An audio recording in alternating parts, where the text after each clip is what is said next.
Okay, we are ready. All set. Okay, well, I'm excited to be here with you all tonight. And once again, um, Happy New Year as we really start off. We're into the second week now, and folks have probably gotten over the New Year's parties and have serious New Year's resolutions in place, and we want to be part of those as well. Last week, for those of you all who were with us, we went over the compensation plan. And as we know, this month we transition into, I guess you would say, the new numbers, new year, new numbers. And I was never one who was particularly good at numbers when I first started this business. I mean, I was a kindergarten teacher, okay? I was real good up to 10, okay? 1 to 10, I was pretty good. But once I began to really get my head around how we were paid, numbers began to look really good to me. The beauty of our compensation plan, though, is that whether you understand it or not, if you do the activity, they're going to pay you anyway. You don't have to understand it. But as you do grow through your business, you want to be able to go over it often enough to where you become familiar, because in doing so, not only can you strategize how to best develop your business and what size you want it to be and how to really create that magnitude that is available in the potential of this pay plan, but to, then be able to turn around and teach it and share it with others. My sponsor, Jeff Roberti, told me, he said, as soon as you start making money, you'll figure out where that money came from. And he was exactly right. Okay. So tonight, there were a few things I wanted us to talk about, and we're going to have you tell me what direction you'd like to go. We went over the compensation plan last time. We will definitely continue to do that over time. It'll be available to people during the day and live, and at times we'll do twice a month. And then we're going to continue to record it on Zoom so that you can go to a Zoom call at any time and that's been recorded and go over it again yourself. But I wanted to make sure that tonight I would answer any questions anybody might have about that plan, if any. And then wanted to talk a little bit about mindset, the way you think as far as your business is concerned, how you see yourself as a professional, because this is a powerful profession. Many times, I think the biggest I guess you would say just oversight that people have is they don't realize the magnitude of what's available here. This is simple, but it's very, very powerful. And sometimes that's overlooked. So we wanted to talk about business mindset and really disciplining your disappointments and, how to go about accessing this at the highest level. So before we do any of that, any questions that you might have from a pay plan perspective, I have it up on my desktop. I can share it if we need to go to any of the pages. But anybody, anything there that is just you feel like you have to have an answer to. If so, unmute yourself and let me know. Okay. Okay, well, is everybody pretty clear that in all aspects, you make a little bit more in all the areas of income? We're paid 5 different ways, and you're going to make just a little bit more in all of those areas. Nothing has changed as far as activity. We do exactly the same activity that we've done in the past, and so that hasn't changed at all. Really, the being paid 3% on the full dollar, because that's what we are now. Before, we were paid 5% on points, which would have been 75 cents on the dollar. That really works out to be pretty close to the very same thing, except you'll make just a little more per order from the downline compensation on your performance bonus, and a little more in the BIB area, which is the business investment bonus or your expense money as you grow up through the plan, a little more in the POB area, and of course the bonuses are huge. We were doing a call last night, and the things that some of us who've been here a long time lamented over is that none of the bonuses came along until after we'd grown up. So we kind of missed those, but we're really proud of everybody and thankful for everybody here that you're going to get those as you grow up through the plan. So let's talk just a little bit then about mindset, business mindset, and you know, really looking at how you go about the very basic skills of this business. One certainly is that, and there are two things that are very important, is that first of all, people listen to your feelings much more than they do your words or information, especially in the beginning. When you heard the people telling their story tonight, you heard their feelings. And the feelings are what really is the first attraction. After that, information can come on forever. You know, you can get information from the person in detail. You can go, you could read all the research if you wanted to. You could go see exactly how the business is done and what the product is. All that information is, you know, in our virtual office, at our websites, things of that nature. But the true skill in this is really identifying how you feel about what you have to offer, and make sure that in your story, your product story and your business story, those feelings come through. And that's why the stories are so important. When you hear me say, you know, what we are, what is our job description, we're paid storytellers. And so that's a very important thing to realize, is that your story is going to be the attraction. It's going to be the foundation.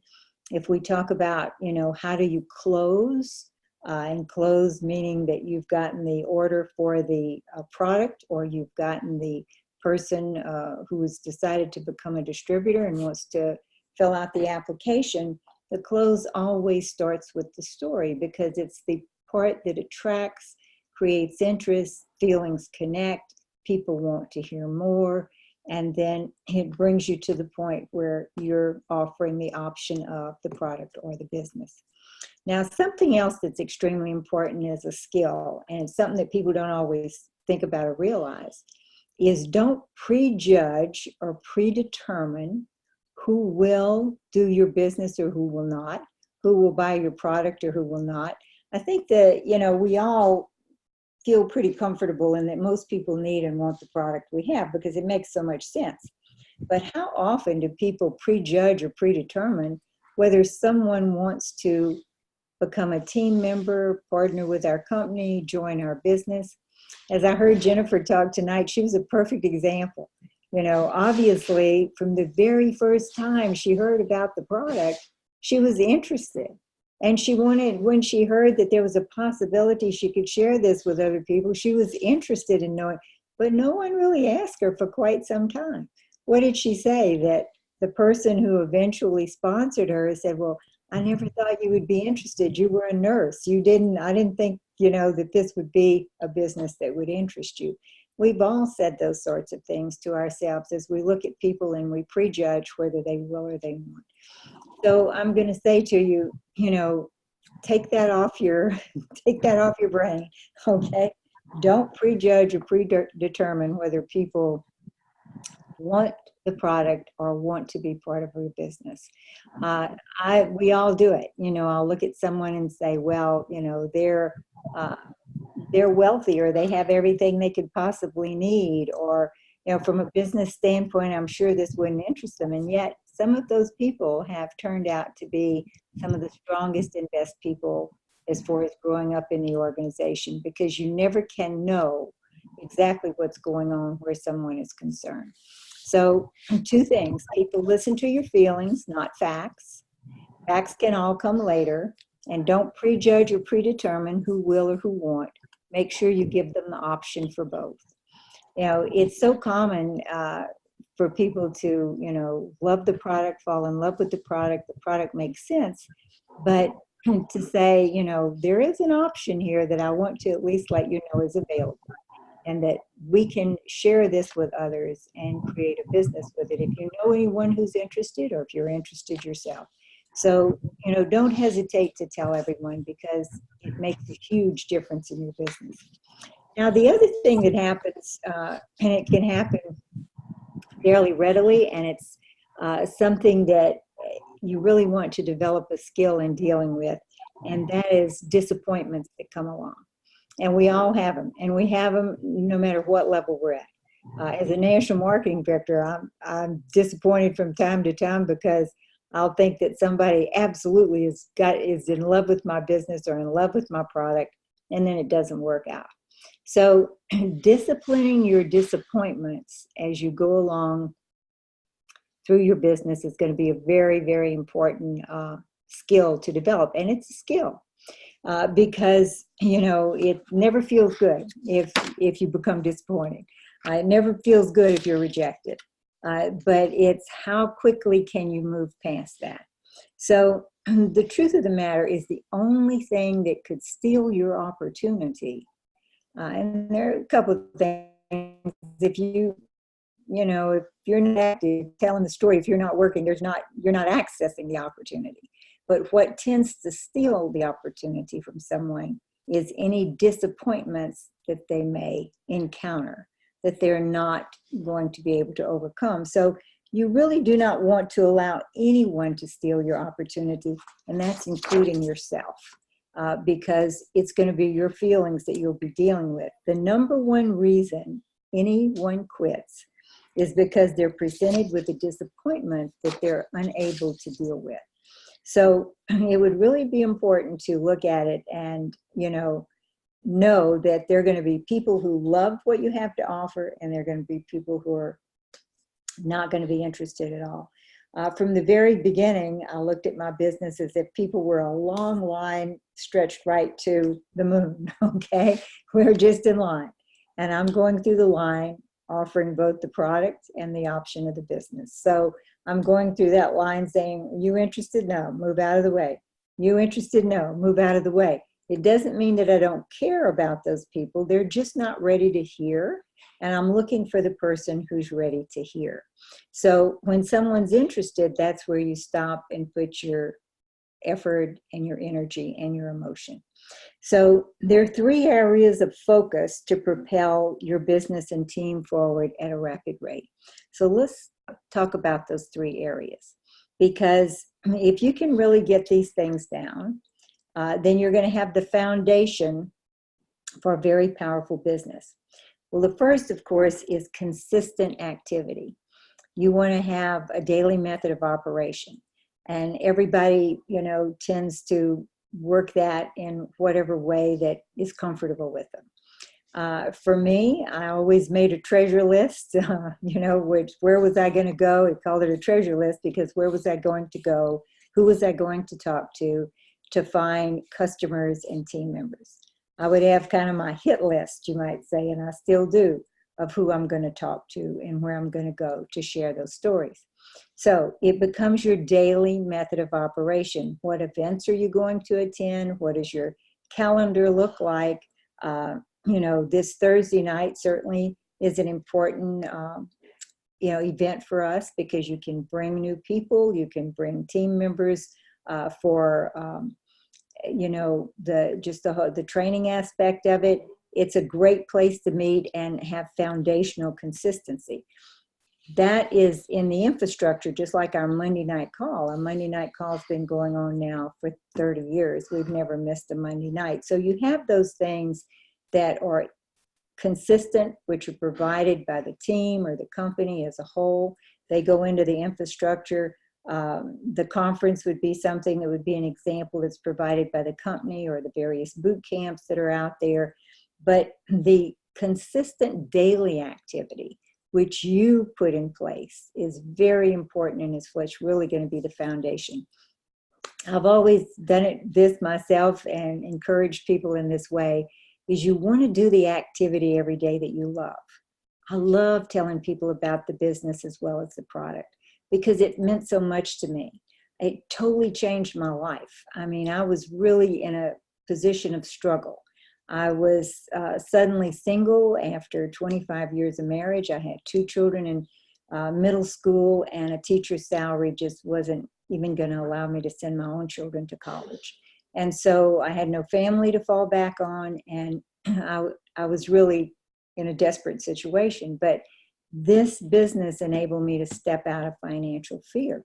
So I love being able to share that with other people because I feel like I'm able to give what was so good for me. The product, of course, is something that is so good for everyone that there's an easy feeling to that. But look at your feelings about your product and share that. But that consistent activity that you do on a daily basis is very important, and you would want to look at what that looks like from a structural standpoint. The next thing, so that's the first area of focus. The next thing would be to establish what I refer to as a goal timeline.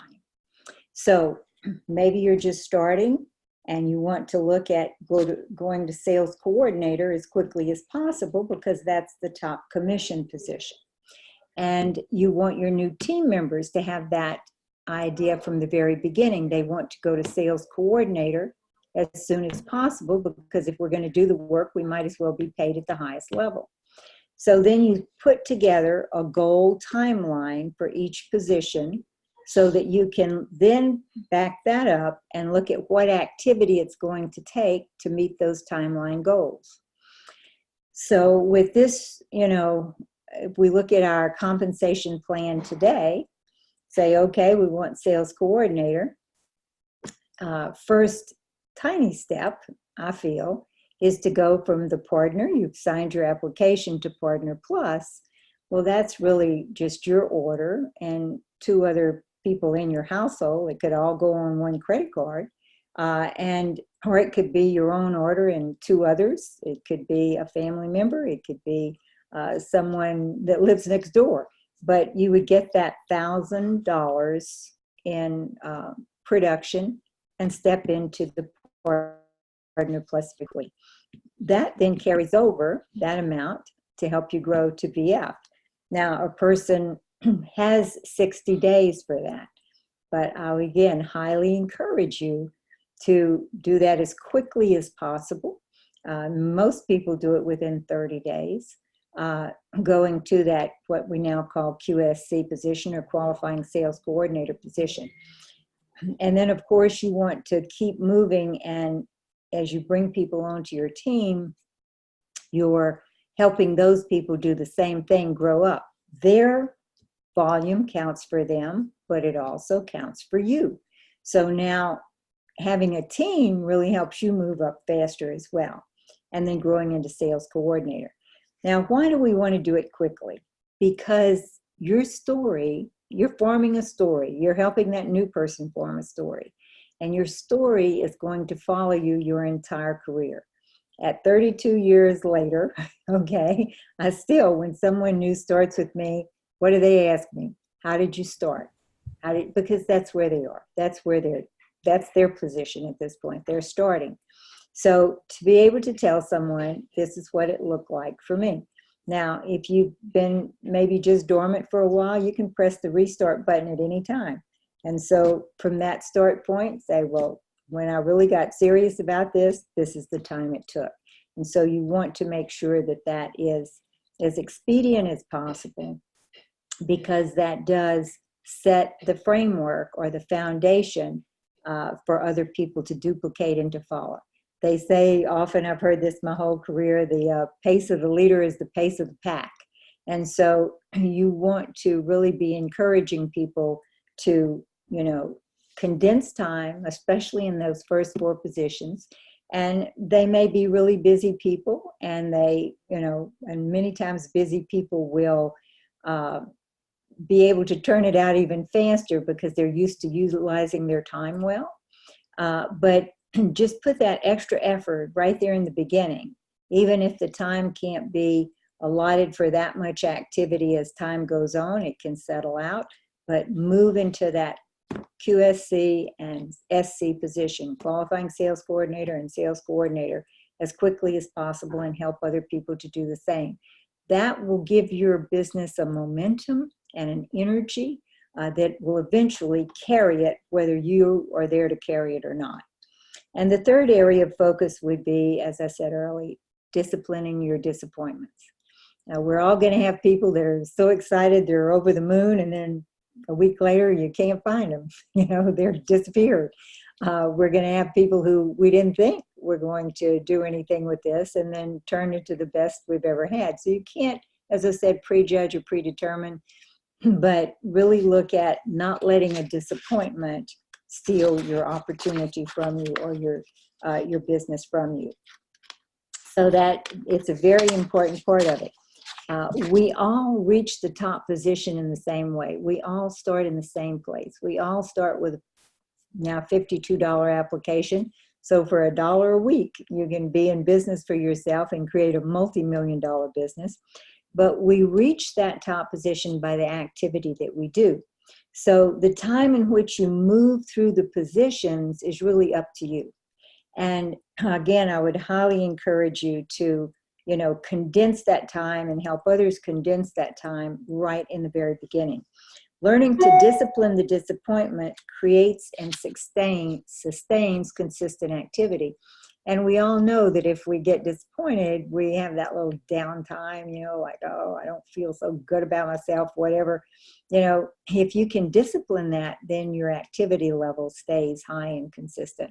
It's also one of the reasons that events like this are very important. When we hear that other people are loving the product, I love to hear the stories on Thursday night. I love to hear the stories on Monday night, because it makes me feel so good about what we have to offer. You hear about children's health, and there are things out there that are just heartbreaking, but then we've made a difference for so many people. You hear about things that, and when she mentioned shingles, I have had that before, fortunately, because of Juice Plus. It's barely noticeable, but just that little part that's barely noticeable is painful. So what people deal with if they have a full-blown case. So just something as simple as that. It's that shingles don't kill anybody, but they sure can make them miserable. So you've made a difference. So all of those things are reinforcing to you really forming that strong belief that what you have to offer from a product standpoint and a business standpoint is of great value. And when you really feel that value of what you have to offer, there really isn't anybody that's going to be able to come along and create a disappointment for you. So that goal timeline is really the formula to success. Is how quickly can you move into those first 4 positions, and how quickly can you help someone else do it. And truly, there is no place in our business for negativity or negative self-talk. It's really the thing that can annihilate. You always say you have to be the guardian at the gate or the door of your mind and not allow negativity to enter. And this is not easy, because we live in a world where what do we hear on the news? What do we read?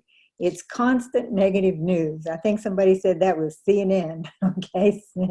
But, it is. We don't hear about all the wonderful things that happen during the day. We hear about all of the negative things that happen because that's sensationalism and that's what sells. So you have to put a protective barrier around yourself.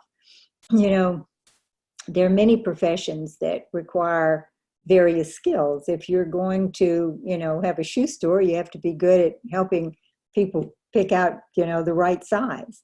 In our business, the skill is how to protect yourself from negativity, because negativity and disappointment rob you of your energy and your creativity.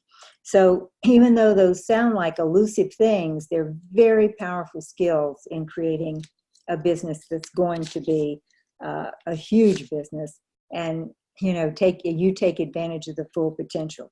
So interrupting and eliminating thoughts that are not resourceful and productive is crucial.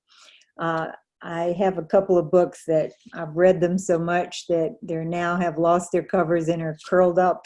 Okay, the author is Dr. Joseph Murphy, but he talks about the power of the subconscious mind, or think yourself to health, wealth, and happiness. Those really are books that give you ideas as to how to substitute a negative thought with a positive one right away. You really are the boss of your body and your brain, okay? And so we really don't run our brains.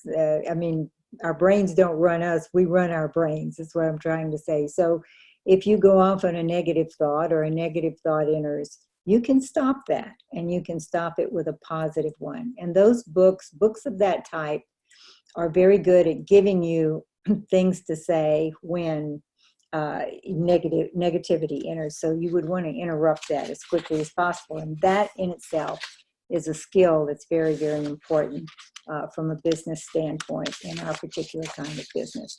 So if someone owning a restaurant needs to know how to cook to be good at their job, we need to know how to control negativity and disappointment.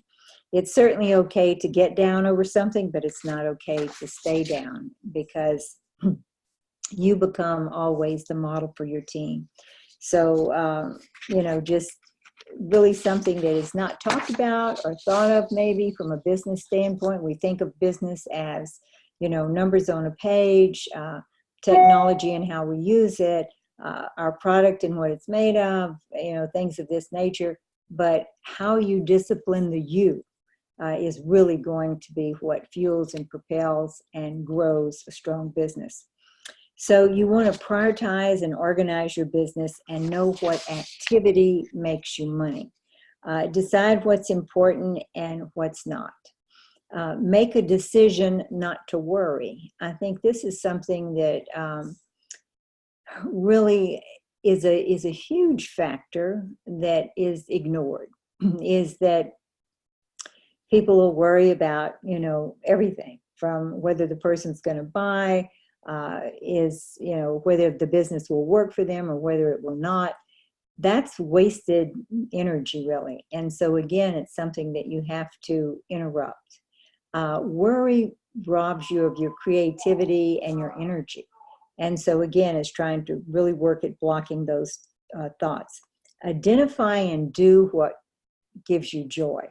Again, what are the parts of our business that attracted you? What do you love? What do you love to talk about? Do you love to tell the stories you've heard or your own story? Do you love telling people about our business and how it works? Do you love the business stories and what they've done for people? Do you love the fact that we have a wonderful community where people support each other? Lean into the things that you really enjoy. I really enjoy the events because I like people. I like having an event. We're actually going to have one at my house tonight, right after this is finished. Okay, a lot of the team members are coming over to make, dream boards where you take a board and cut out pictures and write little notes of what you want your year to look like. So it's called our New Year's resolution party tonight, and you might want to do that for yourself, whether you're with a group or not. Is to, write out those things that you love about this. Write out what you want your year to look like. What are the goals that you want to accomplish? What do you want to accomplish over the next month as far as growth is concerned? Then the next 3 months, because we're about 3 months, a little less, 3 months to conference. What do you want to accomplish before then? How many new team members do you want, or new customers do you want? Who are those people going to be that you'll talk to? What do you want? Where do you want to be by the end of this year? And then instruct yourself that you're going to get up every day and do the very best you can. That's all any of us can do, is the very best we can every day. And you're not going to worry about the outcome. You're going to let the outcome take care of itself, because the activity will be in place. And that's something I can assure you. If you're consistent with your activity, it's always going to pay you highly. You might want to conduct an audit. What are you doing in your life maybe that's not productive, positive, or for the better good? You want to really look at what are the things you can put in your life that are positive and for the greater good, and really live now, not in the future. So what are the things you can eliminate as far as negativity? Well, for myself, many years ago, this was back when newspapers were actually delivered to the house, okay? I picked up the newspaper one day and I read, and it was frequent in New Orleans. There was a drive-by shooting, and a 4-year-old child, was on the front porch playing and died by accident. And I thought, I can't read this one more time. I cannot take this much more negativity. And I had seen a movie around that time that was just the same thing. And it seemed like every time I turned on the television, it was nothing but, news that was really unsettling. So I canceled the newspaper. I turned off the television. I haven't had a television since. I decided that I had to be the protector of my spirit, that I was not going to allow the world to constantly feed me things that I didn't have the power to do anything about. And that made a huge difference in my life. It made a huge difference in my happiness, because everything we see and hear reaches our subconscious mind. And that really is what kind of the way your life plays out is through your subconscious. So I have been very careful to guard that. And I do that also with gratitude. I think that if, I came across this many years ago, a book, I think it was about 1992, and it was just, the name of it was Gratitude.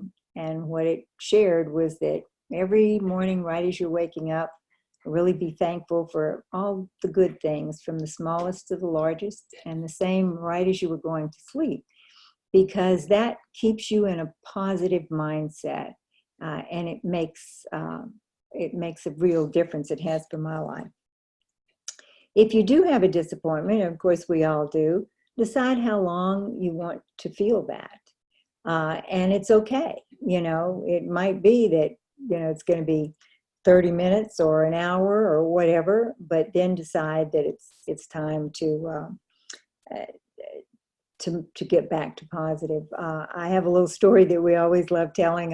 One of my top national marketing directors, Chris Drobes, and she's got a multi-million-dollar business today, but she had something that had happened that was quite disappointing. It's been many years ago. I don't remember exactly what the incident was, but she was just really down on herself and the product and the company and the whole thing.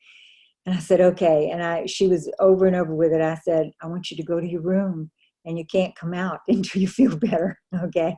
And she said, what? I'm a grown woman. You're going to send me to my room? And, but she kind of laughed about it because it broke that state she was in, and she said, okay, I'll go to my room. But what happened was the realization that, just the thought of being sent to her room broke the state of the disappointment. And so we would tease from then on, if you get disappointed, we're sending you to your room, so you can get over it and come out when you feel better. So you really have to discipline that, and you can do that. So, if something does come along that's disappointing, you step back, take a break, change your state, go for a walk, whatever, and then, move on from it as quickly as you can. And for some people, it's really to write something that you repeat to yourself often. During times that you're not feeling positive, repeat it. Repeat it over and over until your belief becomes anchored again. Focus on your belief. The stronger it is, the less opportunity there is for disappointment. As a national marketing director team, we wrote something up together at one point that we were really grateful, and I don't have the exact words right off the top of my head, but I could send it out to you. We have kept a copy of it because we all still use it. But it was just that all the things in our business that we were grateful for, and that we were grateful for the right people to show up who wanted our product, and the right people to show up who would love our business and join our mission and be part of us. And, it was just a thank you letter, you might say, to the universe, to, whatever your higher belief. And it really did make a difference for all of us, actually, and still does today. Some people recommend, it's one of the things we're doing tonight for this, I guess you would say, New Year's resolution party, is we're going to create a dream board. I have to tell you that I never believed in that the longest time. I thought, yeah, well, these people who cut pictures out of magazines and paste them on a board, I don't know about that. But I was at a team, a boot camp about 12 years ago. Lauren Slocum, who's another top producer, one of my national marketing directors, had everybody there do a dream board. Well, I could not do one, that would have not looked really cool. And so I said, okay, I'll do this. So I put the things on the dream board that I was hoping for. And one of them actually was I was hoping to have a grandchild, which didn't seem to be possible at all. But I look back on that dream board. I mean, it's been sitting in my dressing area, and everything on that board has come true. And so I'm like, okay, I'm up for dream boards at this point.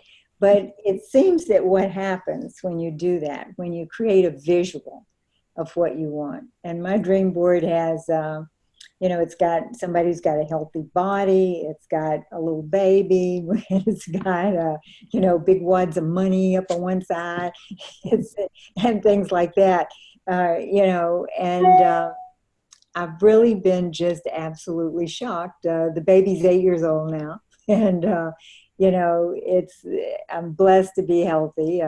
There is like big wads of money around thanks to this business, but and there were other things on there that have really surprised me that over time, and I didn't think about it, and I really didn't think about it as it's just there when you pass by it, and sure enough, it happens. So also,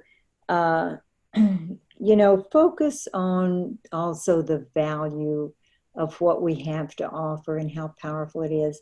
I think that's what's so important about the stories. In the first segment of this, meeting that we do, this gathering on Zoom, is to hear those stories. That's part of the foundation and belief for all of us and for all of you.